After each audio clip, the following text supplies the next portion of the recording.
Slovakia's prime minister has been wounded in a shooting.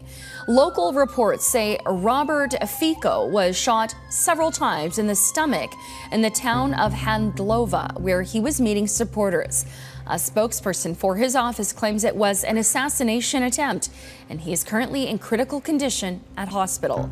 Police have detained a suspect at the scene, but there is no apparent motive for the attack at this point.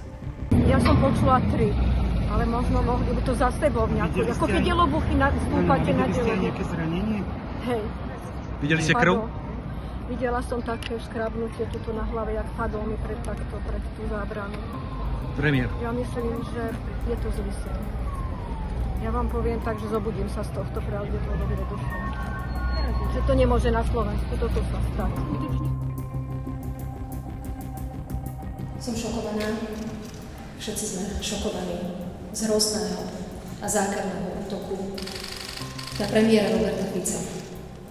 Stalo sa niečo, vážnosť čoho si zrejme ešte nedokážeme uvedomiť, alebo to nedokážeme obsiahnuť. Fyzický útok na predsedu vlády je predovšetkým útok na človeka, ale je to aj útok na demokraciu. Akékoľvek násilie je neakceptovateľné. Nenávistná retorika, ktorej sme v spoločnosti svedkami, vedie k nenávistným činom. Prosím vás, zastavme to. Polícia zadržala páchateľa a keď to bude možné, určite prinesie viac informácií. Dovtedy, prosím, nevynášajme rýchle súdy. A myslíme na to najdôležitejšie. A to je v tejto chvíli jediné. Aby sa Robert Fico čo najskôr zotavil. Ďakujem za pozornosť.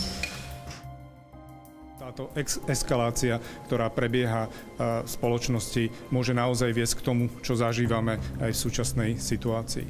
To, že máme rôzne politické názory, tak to je asi aj správne a môžeme politicky si ich vymieňať tu v pléne Národnej rády, ale prebieha také vmiešavanie sa do spoločnosti a to vyústilo práve k tomuto násilnému činu.